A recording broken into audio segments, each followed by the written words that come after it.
Welcome to Unit 7, Technical Analysis. In this lesson, lesson number 1, Daily Support and Resistance, I'll be introducing you to the most basic technical analysis terms, support and resistance. And we are going to be doing so starting from the daily chart. Okay, so we're gonna start this lesson by looking at Tesla stock on the daily chart together right now. So looking at the chart right now you see on screen, I want you to tell me when is a good time to buy the stock. You can either say it out loud or write it down. I'll wait. I got all day. Okay, assuming you wrote down the answer or you said it out loud, now I want you to tell me when is a good time to sell the stock. Again, either write it down or say it out loud. Okay, alright, assuming you're all good students and you actually did a small little homework I just asked you to do, if you had picked around 560 or even 600 or anywhere closer to 640, 660 or even 680 to buy the stock, then you were right. And same idea for the selling. If you had picked 800, 880, 900, or anywhere above 780, then you also picked a good price for selling the stock. As you can see from this little exercise we just did for Tesla stock, there is really no right or wrong answer when it comes to buying the stock and when to sell the stock. Really, especially when it comes to day trading and we're talking about short-term volatility, if you made money, then the price you picked to buy or sell the stock was a good choice. But of course, since we're doing technical analysis and analyzing these stock charts right now, we are trying to find out how exactly do we make the most amount of money possible. And we can do so by answering two simple questions. First and foremost, we want to know when are people buying? And the second question is, when are people selling the stock?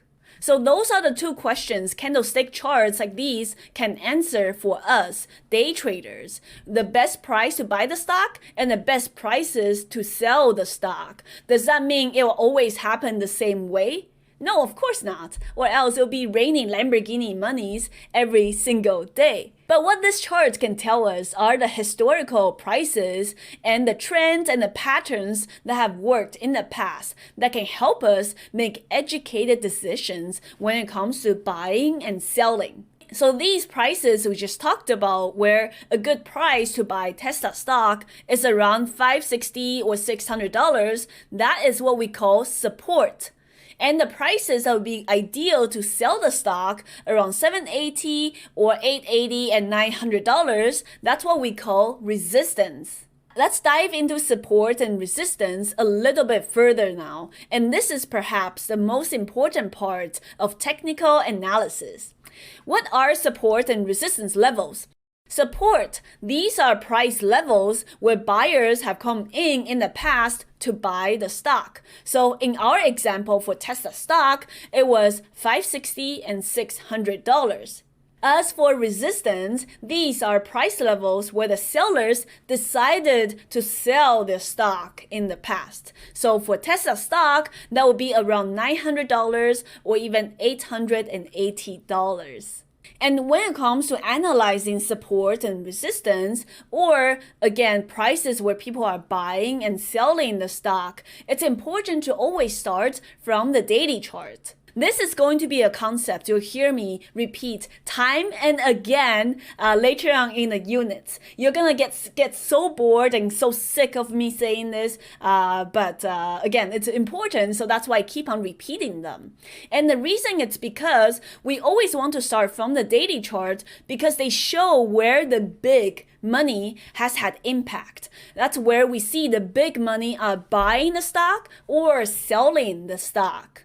And remember, since the whole point of analyzing support and resistance is to find the best time to buy and sell the stock, then of course we want to look for the strongest levels, which are going to be from the daily chart, because that's where the big money has had impact.